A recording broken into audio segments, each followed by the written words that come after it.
Well, hello again, and thank you for joining me on the latest episode of the Inside Track podcast. I'm Tony Lockwood, founder of Thompson Wright Partners. We focus on supporting organisations through change and transformation, providing consulting, executive search, and interim solutions. Being practitioners of change, we have built up an enviable network of senior transformation leaders, many of whom we will introduce to you in future episodes. Today, I'm delighted to be joined by Steve Dover. He has many years' experience of delivering complex programs across many sectors. The podcast is slightly longer than normal, not because Steve can talk a lot, he can, by the way, but more that what he is saying is really, really good. So let's get into it. Hi, Steve. Great that you could join us today. How are you enjoying the British weather? It's absolutely marvellous, yes, and recently returned from 2 weeks in Australia where it was the same. Oh. Slightly opposite ends of the spectrum, was it? Yeah, well, but no, it was raining a lot, but right. at least it was warm and it put the fires out. Yes. Good. So I was keen to get you involved in the podcast as I was fascinated to listen to your journey with one of the universities when we spoke a couple of weeks ago. Yeah. And I'm sure we'll explore that a little bit more in a little bit more detail in due course. But before that, can you provide the listeners with a bit of background on yourself? Yeah, sure. So my background is I was born in Liverpool, left home in my late teens, ended up going to Newcastle Polytechnic, qualified there with a degree in engineering, then went straight into the world of work, leading a design team in Paris, of all places, which was totally unexpected, but got on and did it for 9 months. That was great. Ended up in London and through from 1978 through till 1998 was leading some of the biggest construction projects and developments in the City of London, including the Broadgate development of 1.75 billion around Liverpool Street. And then in 1998 got headhunted into the fledgling Capita Group by Rod Aldridge and his MD and CEO. And within very quick succession of me reorganizing the way that they did their bidding, so basically I just put some organization into it because it was a bit all over the place.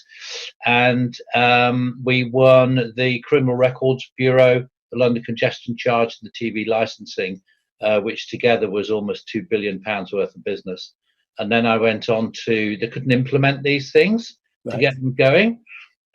So I was then asked to be the program director implementing the two of those, which was the Criminal Records Bureau, which was back in Liverpool, which I didn't want to be there, but you needs must, and then the London Congestion Charge.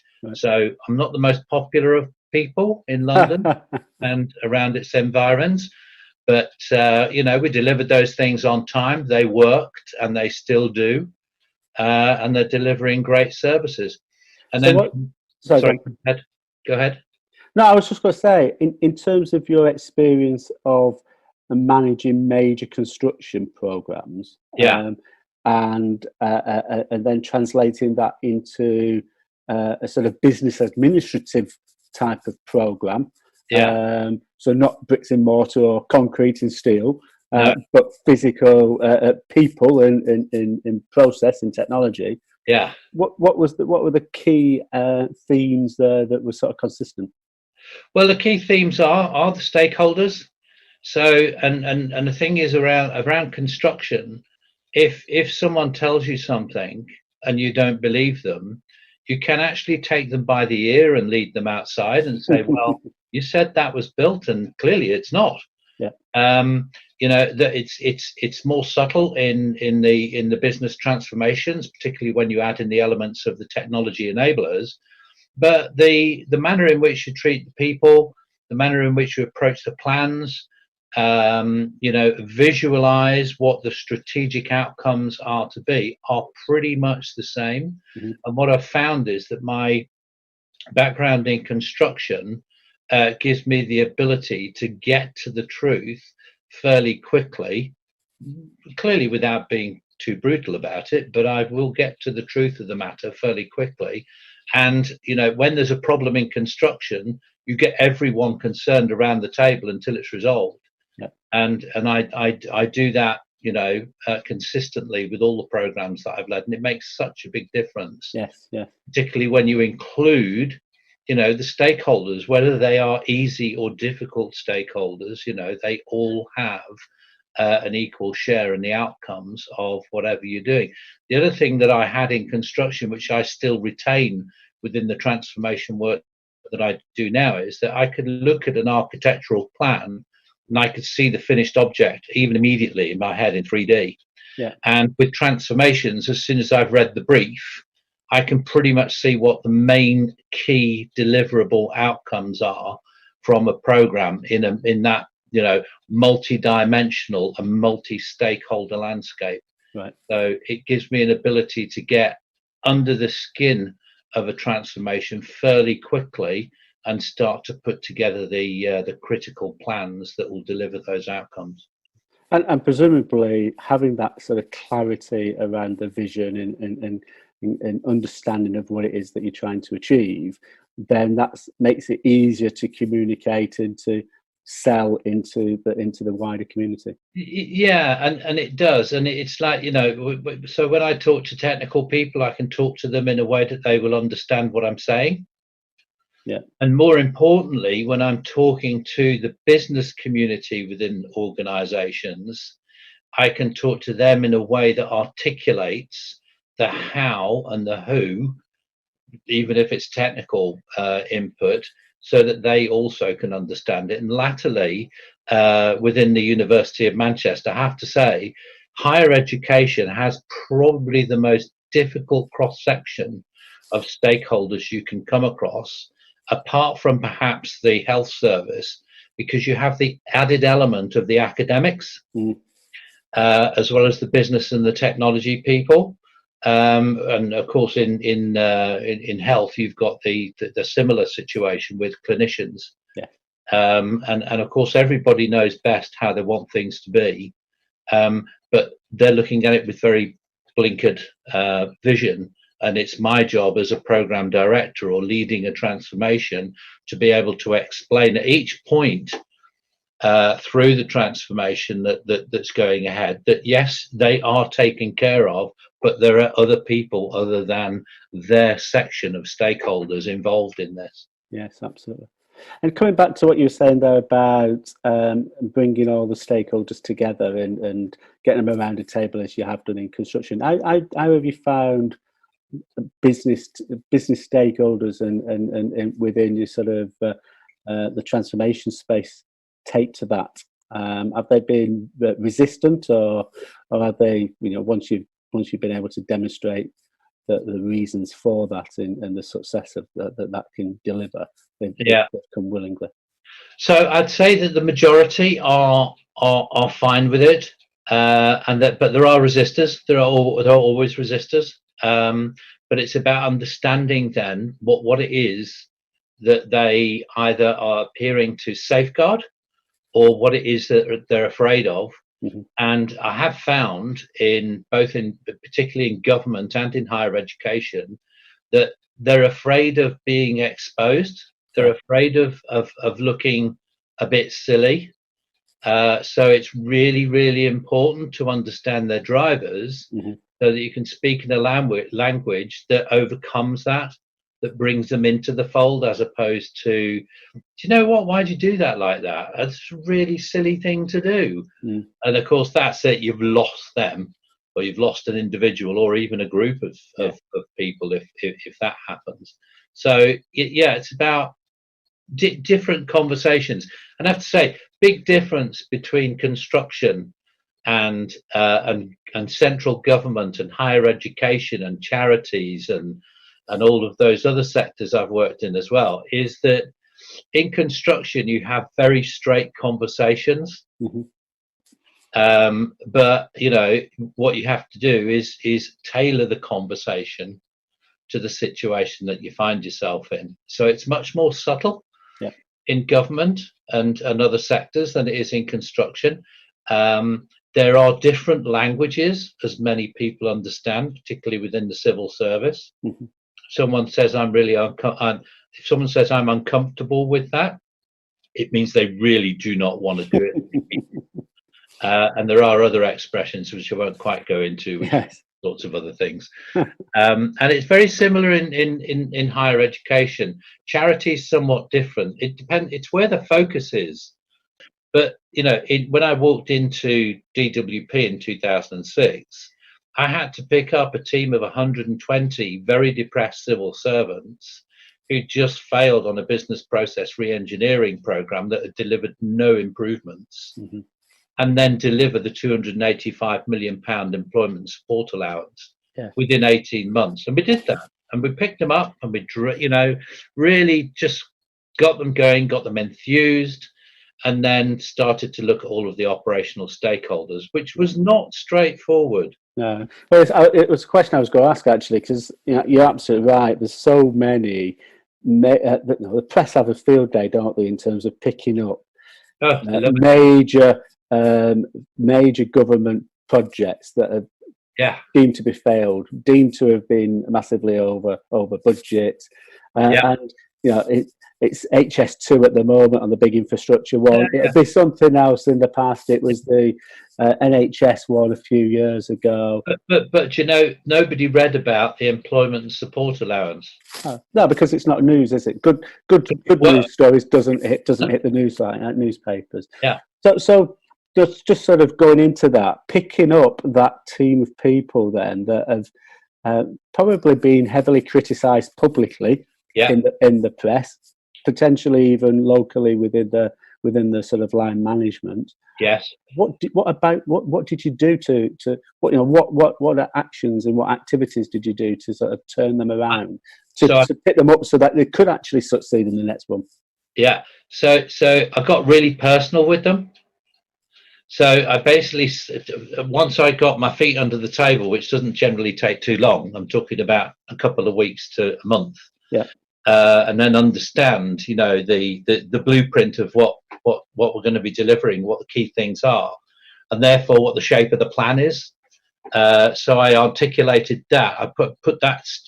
So I roll my sleeves up in this stuff, and I conducted a half-hour personal meeting, not an interview, meeting with each and every one of those 120 civil servants over the course of 3 to 4 months.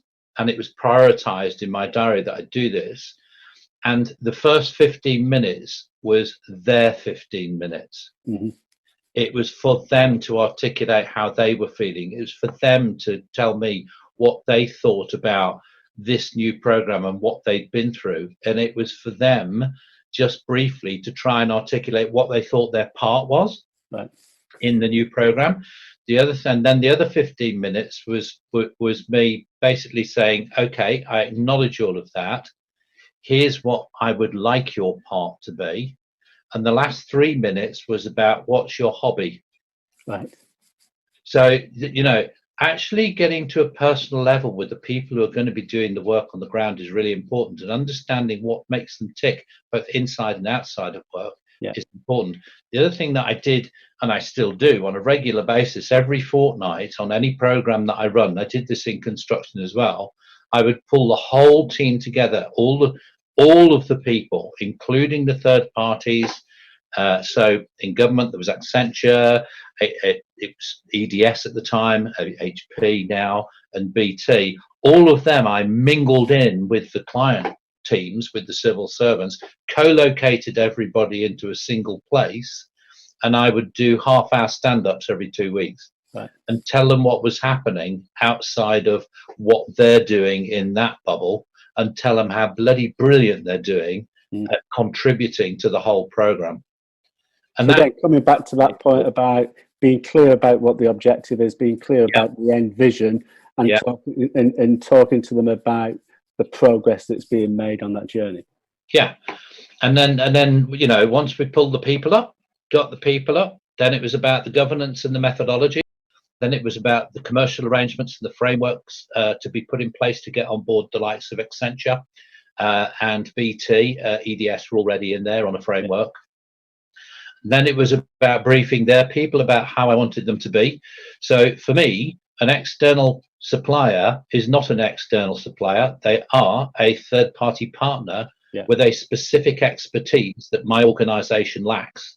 And therefore, they will be treated as such, not as a contractor that's come to take the taxpayers' money, as it were. So I had to change the mindset of the civil servants that worked in the team as well. And to help do that, I mixed them in with the third parties in the different parts that they worked in, and that worked so well. In fact, some of them left the civil service and joined Accenture. But there's always a risk of that. Now, having that ability to move in different directions is absolutely critical, because at some stage they'll probably want to come back in.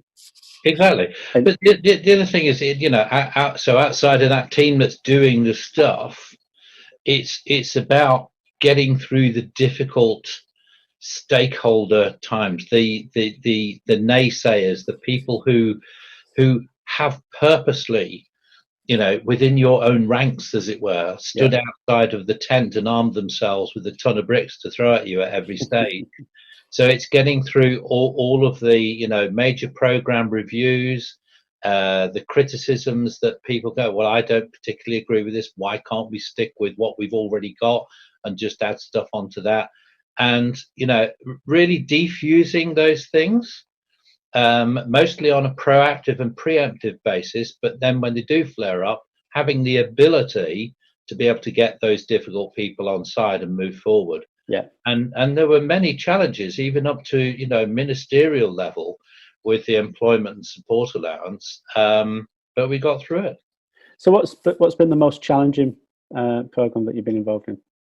The most challenging program I was involved in was definitely the London congestion charge. Right. And what made it why was that the most challenging? Well, one, it was based in Coventry.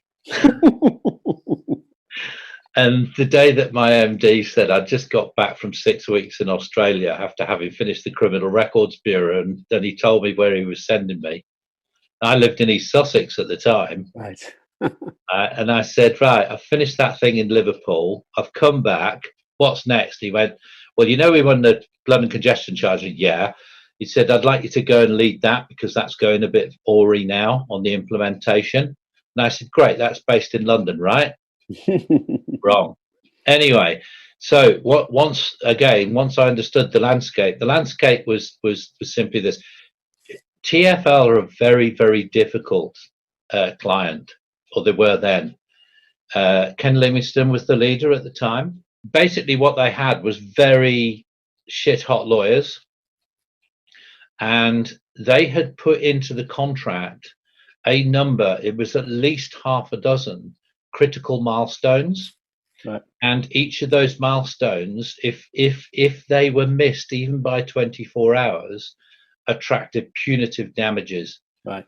And I did berate my board in Capita for signing this contract willy-nilly, without dampening those punitive damages down. Because, for example, within a week, if you hadn't recovered the situation and evidence that you'd done so, that's £1 million. Wow. I mean, it was just appalling. If you didn't have all of the retail providers for the sale of the congestion charge itself in the scheme, including the most difficult post office, it's £1 million. All right. So basically, I decided I would run 2 programs. Right? One program would meet every milestone with all of the underpinning evidence. The other program was the real one that delivered the outcome. Right. Right. So it's like running across the top. It's a bit like the Swan. But that's meeting all the milestones, all lovely, and underneath, like, everyone is working very, very hard to deliver the real thing. And we did, and it opened on time, and it worked. So that was probably the most difficult. And the post office wouldn't play. They wanted a guaranteed £2 million revenue per annum. And I managed to get a break clause put in the contract But what they said was, when it came to sign it at their headquarters in Old Street in London, they said, I said, you've taken out the clause which is a minimum 2 million, even if we break the relationship after 6 months. And they all looked a bit sheepish, including their CEO. And I said, it's out, right? We did agree that was out. And they went, actually, no. No, I went, all right, that's it. Closed it up, walked out. Right. I said worse to them, actually, but anyway. So we lost the post office, and I rang my board and said, I've lost the post office, here's the story. And that got out to Ken Livingstone, who was on the news that day at the 6 o'clock news, or the 6:30 local news in London. And he added on to the end of his bit he was talking about. He said, I just wanted to say that I've heard the most awful example of corporate greed in my whole life today. And I can tell you formally that the post office will not be part of my congestion scheme. Right. I thought, thank God for that, because I was Interesting. So, yeah, in terms of that sort of approach, you know, you've sort of gone through a lot of elements of how you sort of take on a new program and the key thing. But in terms of ensuring delivery, you know, do you have a framework that you follow? Do you have a sort of an overview that you follow, or do you just adapt as needs must be? I do. I mean, you know, for the implementation team, it's pretty strict. Yeah. So obviously you do the breakdown into the necessary elements of the program. Every element of the program includes both business and IT people. Mm-hmm. Every stage of the programs include equally business and IT people. And the reason I say that is that one of the things that I do is I break down that traditional barrier between business and IT. And latterly in the University of Manchester, it was probably one of the worst examples of a dysfunctional relationship between technology and business that I've ever come across. Right. So the technology guys were so beaten by the business and blamed for any ill that they were comfortable with it. Right. And the business didn't want to change that situation because they had someone to beat and blame. It was extraordinary. So one of the first things that I did there was I said, well, there will be no business requirements. I'm not accepting any from the business. You're going to work together seamlessly, so transparently collaborate with the business and IT working together to come out with business outcomes. And then working together with the IT, you work out what simplified, standardized business processes can be driven with the out-of-the-box IT to meet the outcomes and support the student journey. So this was the student lifecycle program. So that refusal to have requirements into the program resulted in an escalation to the vice chancellor and president within half a day. Right. Because it was, who's this coming in and telling us we can't provide business requirements? Yeah. And the reason why I said the no business requirements is the requirement has a really helpful piece to it, which is it does tend to articulate the outcome that's being sought, but it's got the unhelpful bit that goes, and this is how we want to do it. Yeah. And you can't do that how, because the how has a lot to do with what technology you're applying. End up with heavily customized platforms on the technology side. And you know, it just really expensive operational costs. Yeah. And you'll always carry a bit of the old do it in business isolation world into the new. But anyway, coming back to your question about frameworks for control. Yeah, I have very. Before you do that, because I think it's a good opportunity to jump into a little bit of detail around sort of the university side, because I think I remember you saying that you know, you completely automated the student journey with technology that was completely out of the box. Yes. And not configured at all. No, it's and configured, not customized. No, not customized. Sorry, not yeah, customized at all. Yeah, yeah. which is pretty unheard of It, in it, my experience. it's never been done before. Yeah. So what was the thinking there, and what was the benefit to you and the program of doing it that way? So the benefit to the university is that they get from an business operational point of view, they get standardized and simplified business processes across all areas of the organization. So across 3 faculties, 17 schools, and the central administration.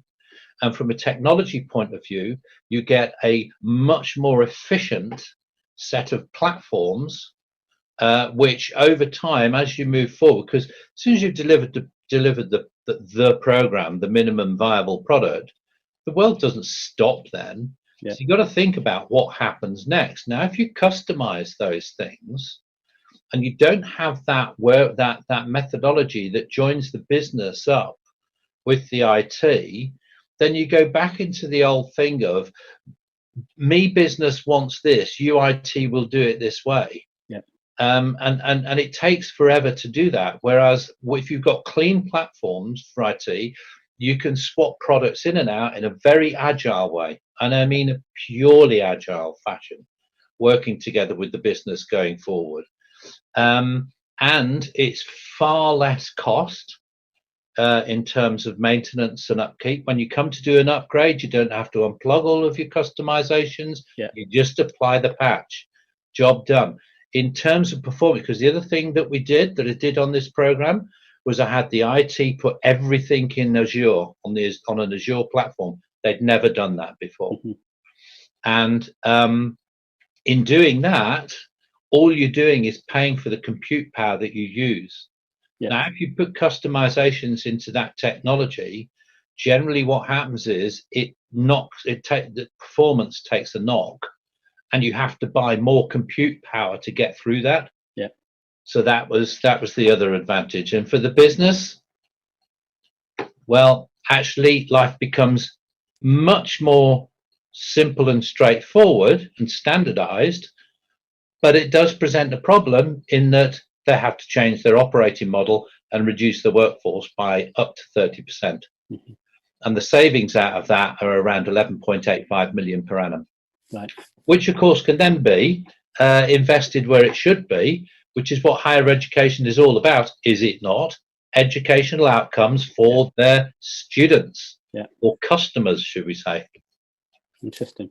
What was there many barriers for you doing that within the university? You touched on earlier that historically the business had been telling IT what they wanted and blaming them when they didn't.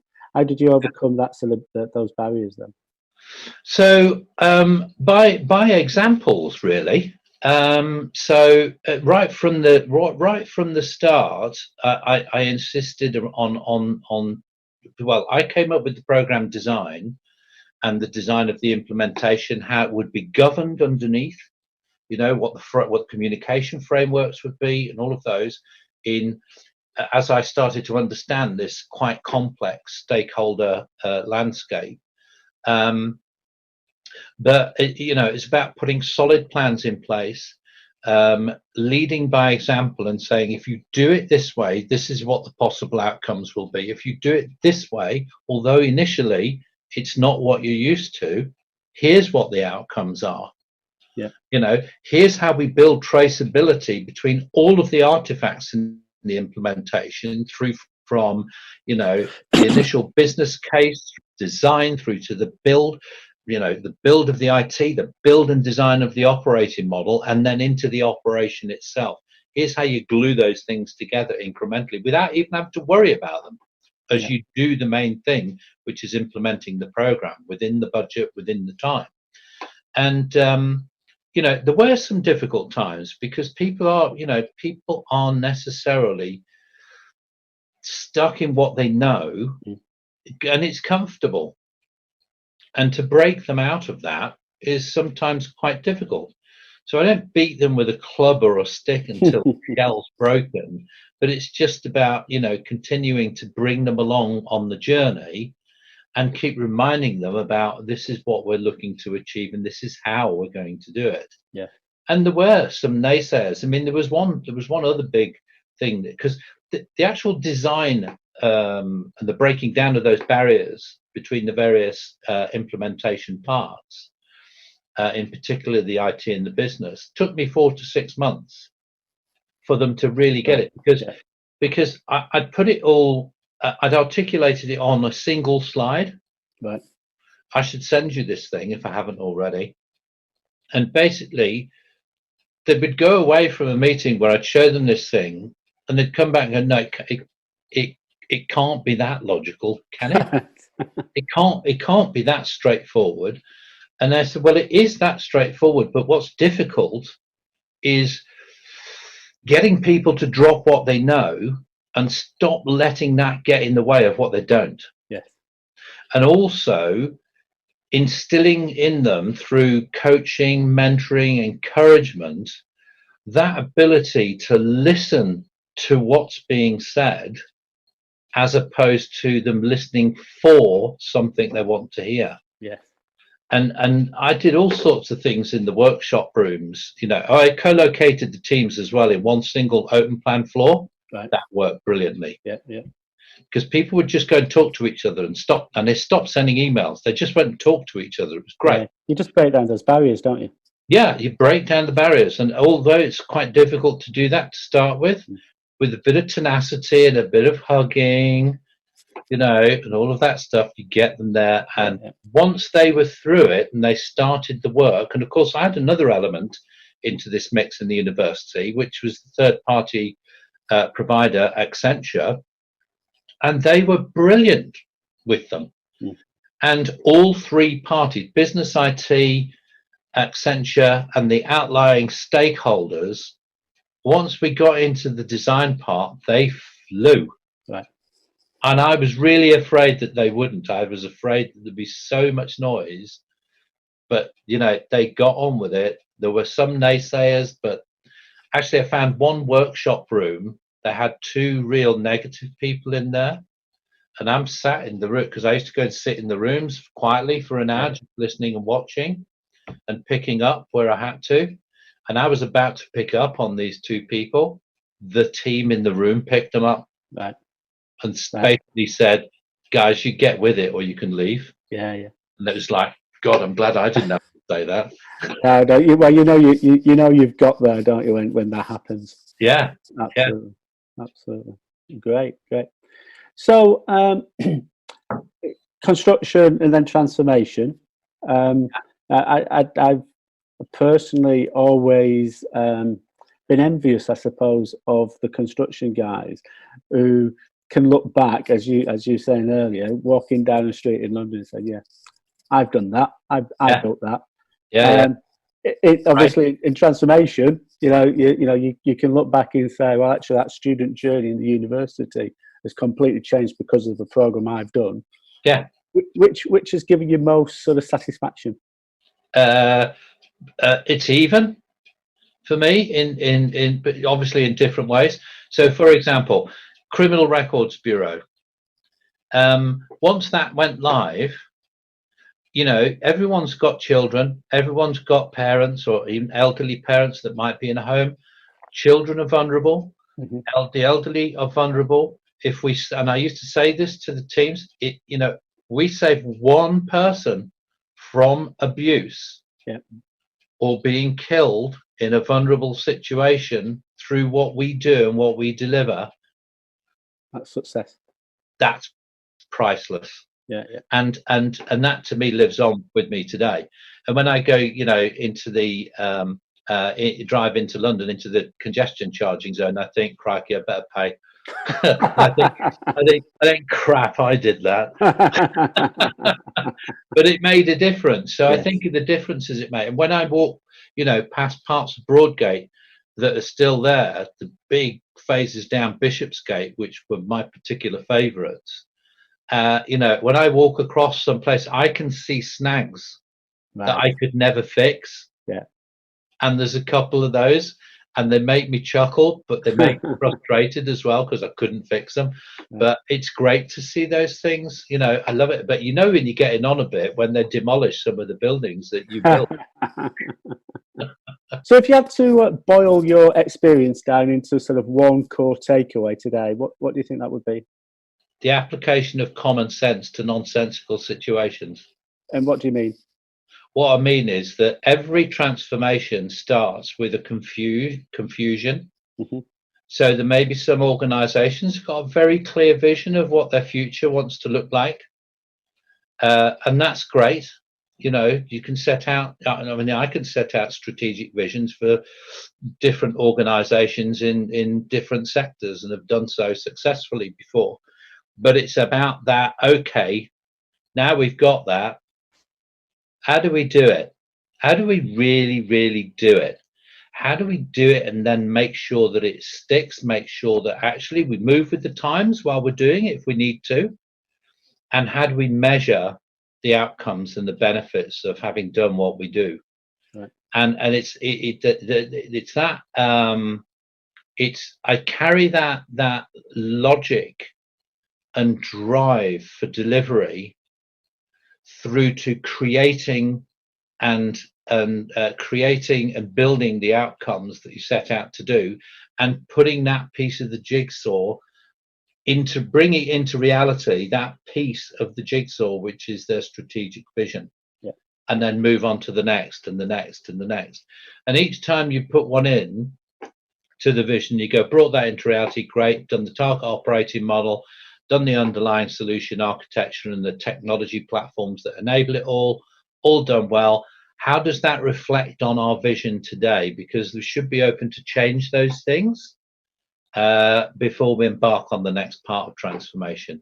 And what I really love, and it's great when it happens, and I get a real buzz out of it, is when the people start to really open up and collaborate with all that they have, personally and professionally. Yeah. And that's great. And like you say, it mushrooms then very, very quickly, doesn't it? Yeah, and for me, I am a catalyst for that. Yeah. Great. We do occasionally get questions sent in. If I collate them and can send them over, will you be happy to respond? Absolutely fine. Brilliant. Well, it's really been a very fascinating half hour or so. So once again, thank you very much, and speak soon. Thank you, Tony. Well, let me thank Steve once again. I'm sure that you'll agree that he was great value, and that you'll have a number of ideas and thoughts that you can now deploy into your future programs. That is the real purpose of these podcasts. We have some really interesting people joining us in the next few weeks, including a psychologist that has some really interesting insights into what makes us all tick. So, see you soon.